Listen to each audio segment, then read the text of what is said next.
Halo, assalamualaikum warahmatullahi wabarakatuh. Pemirsa sekalian yang berbahagia, selamat datang di channel Agus Susanto. Channelnya kita yang akan sharing inspirasi. Nah, mudah-mudahan bisa menginspirasi bagi di belakang kita ini yang sedang ngantuk sedap. Nah, kali ini akan kita bicarakan mengenai hubungan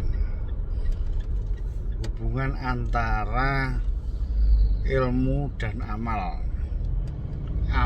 dan ilmu, atau teori dan praktek. Gitu.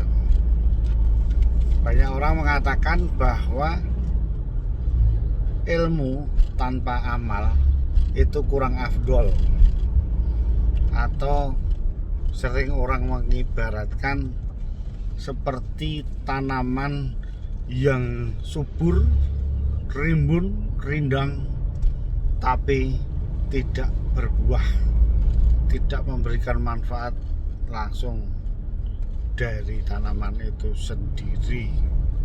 Nah, ini jadi kurang afdol ya. Jadi saling membutuhkan antara ilmu dan amal. Nah, kemudian bagaimana jika dalam pelaksanaannya itu dibalik? Yang penting amal dulu tapi tanpa ilmu. Nah, itu bagaimana? Biasanya kalau amal tanpa ilmu atau praktek tanpa teori, ya, itu biasanya bisa tersesat. Nah, gitu. Bisa kehilangan arah dan tidak tepat begitu. Yang betul yang mana? Ya harus dua-duanya. Jadi seimbang antara ilmu dan amalnya, amal dan ilmunya. Jadi lengkap ya, teorinya iya, prakteknya iya gitu. Ini yang harus dipraktekkan. Nah, misalnya yang kurang tepat, kurang afdol itu begini. Misalnya kita ini ya kan, kita ini sudah belajar tentang kelapa sawit ya, sudah belajar, sudah hampir 20 tahun mempelajari tentang kelapa sawit. Artinya apa? Ilmunya udah lumayan lengkap lah, tahu lah ya kan. Ya kan Mas Jopi. Teorinya udah tahu nanam itu yang bagus begini. Tapi ya berhubung masih beberapa sesuatu hal, ilmu itu belum dipraktekkan. Nah, artinya belum berkebun sendiri ya, karena untuk bikin kebun juga biayanya mahal ya. Iya kan Mas Bobi? Betul Pak. Iya itu. Jadi ilmu yang sudah ada belum dipraktekkan. Nah gitu. Atau masih dipraktekannya kecil ya. Kenapa? Karena belum sempat prakteknya banyak, kebunnya udah dijual ya, untuk keperluan yang lain. Nah ini sebagai contoh saja itu. Jadi udah belajar kelapa sawitnya udah mantap lah ya kan, tapi belum sempat mempraktekkan. Itu ibarat ilmunya sudah ada, amalnya belum. Teorinya sudah oke, prakteknya belum.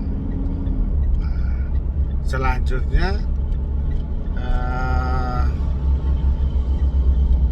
amal tanpa ilmu, contohnya begini. Banyak yang praktek dulu ini, banyak petani kita ini, petani sawit ini, teorinya kurang ya terus terang, tapi amalnya, prakteknya udah luar biasa. Udah punya kebun luas-luas pula itu, ada yang 50 hektar, ada yang 20 hektar. Udah praktek dulu dengan teori yang kurang. Contohnya teori kurang apa? Nanamnya bibitnya nggak betul, bukan bibit yang unggul bersertifikat ya. Kemudian ya nanamnya salah-salah tadi itu, akhirnya apa ya, tidak sesuai teori. Nah, produktivitasnya ya cuma separohnya, setengahnya.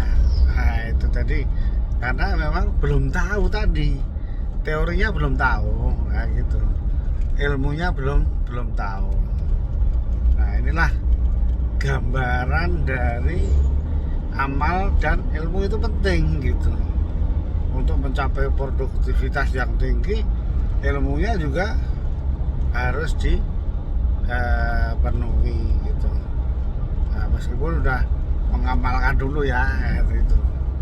Nah, yang ideal yang tadi saya sampaikan, ya dua-duanya harus lengkap, tahu teorinya dan diamalkan, atau dibalik, diamalkan dengan ilmu yang benar, dengan teori dan prakteknya itu ada begitu. Itulah hubungan antara itu tadi, ilmu dan amal, amal dan ilmu, teori dan praktek, dan itulah penjelasannya, hubungannya. Sudah pada jelas adik-adik di belakang? Sudah, Pak. Oh, sudah, Pak. Jadi diperhatikan juga ini mengenai penjelasan ini, supaya ya buahnya cepat dipetik ya kan, supaya apa, cepat menghasilkan, supaya beramal gitu. Oke pemirsa, itu saja ngobrol-ngobrol kita ngisi waktu di dalam mobil ini. Mudah-mudahan bermanfaat bagi kita semua. Assalamualaikum warahmatullahi wabarakatuh.